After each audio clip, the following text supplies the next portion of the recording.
शब्बीर साहब तो हमारे बहुत मेरे सरपरस्त की तरह से हैं और हम उनसे हमेशा कुछ ना कुछ सीखते रहते हैं। मैं आपका बेहद शुक्रगुजार हूँ और आपका खैर मकदम करता हूँ। सिरोही साहब जो कि दिल्ली यूनिवर्सिटी से इनका ताल्लुक़ है, आप भी काफ़ी डायनेमिक फैकल्टी मेंबर हैं, आपका भी मैं वेलकम करता हूँ।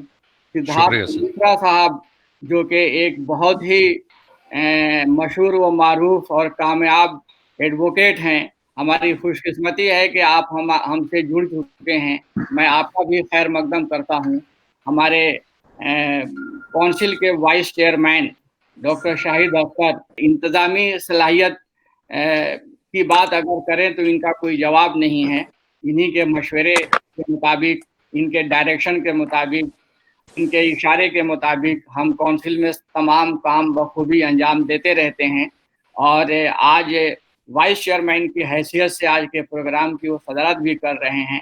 तो मैं आपका भी खैर मकदम करता हूँ, आपका वेलकम करता हूँ और हमारे कौंसिल के जितने मेंबर्स यहाँ मौजूद हैं, मैं आप सभी लोगों का खैर मकदम करता हूँ। और इस मौजू पे तो मैं कोई एक्सपर्ट नहीं हूँ, लेकिन फिर भी इस मौजू के हवाले से मैं 2-3 जुमले मैं कहना चाहता हूँ और वो ये कि आप सबको मालूम है कि उर्दू मुग़लों के ज़माने में हिंदुस्तान की जो सरकारी ज़बान थी, वो पर्शियन थी, लेकिन धीरे-धीरे उर्दू अपना असर रसूख़ पूरे हिंदुस्तान के ऊपर जमाती गई और जब अंग्रेज़ आए तो कोर्ट की ज़बान उर्दू थी।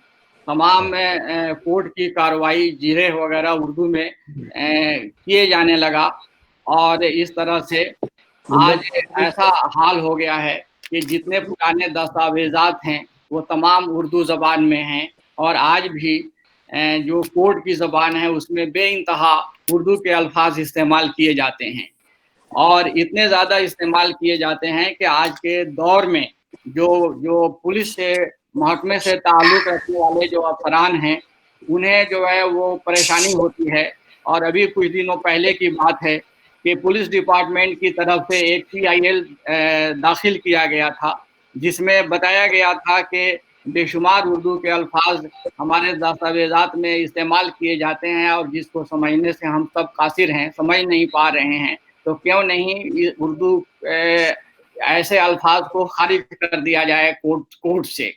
तो ये ख़बर जब मैंने सुनी और मैंने ही क्या तमाम मुहिबान उर्दू ने जब ये ख़बर सुनी तो उन्हें बेहद अफ़सोस हुआ और मुझे ऐसा लगा कि उर्दू जो एक रिचेस्ट ज़बान है और इसका असर पूरे हिंदुस्तान में कश्मीर से कन्याकुमारी तक इसका असर है। हिंदुस्तान का कोई ऐसा ख़ित्ता नहीं है कि जिसमें उर्दू बोली नहीं जाती हो, उर्दू समझी नहीं जाती हो और कोर्ट की जो तमाम जो दस्तावेज़ात जो पुरानी हैं, वो तमाम उर्दू में हैं।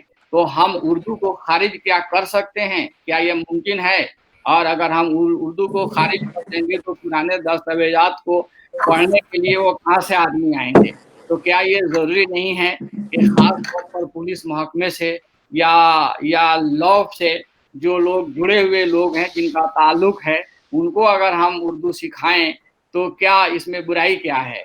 इस बात को मद्देनज़र रखते हुए हम लोगों ने एक मीटिंग की थी और उस मीटिंग में ये एक पास हुआ था कि जितने लॉ कॉलेजेस और लॉ इंस्टीट्यूशंस हैं हिंदुस्तान में, उनको एक ख़त लिखा जाए और ख़त लिख कर के कहा जाए कि आप अपने यहाँ आप उर्दू कोर्स शुरू करें और हम वहाँ टीचर प्रोवाइड करेंगे।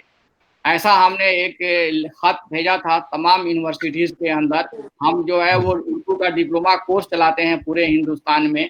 तो अगर किसी भी ऐसे इंस्टीट्यूशंस में जहाँ पे उर्दू सीखना चाहते हैं फैकल्टी ऑफ लॉ के लोग या पुलिस महकमे के लोग, तो उनके लिए भी हम एक सेंटर दे सकते हैं। हम अपने आदमी को वहाँ भेज सकते हैं जो उन्हें उर्दू सिखा सकते हैं।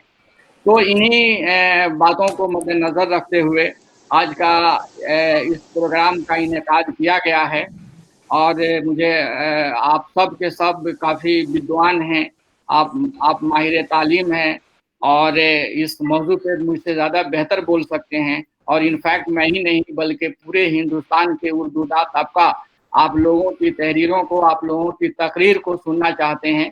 کہ آپ اس موضوع پہ کیا بولنے والے ہیں اور آپ کے توسط سے اردو کا کس طرح سے فروغ ممکن ہے. ان تمام باتوں کو سننے کے لیے میں بھی اور پورے ہندوستان کے محبان اردو منتظر ہیں. تو میں زیادہ کچھ اس موضوع پہ بات کرنا نہیں چاہتا ہوں.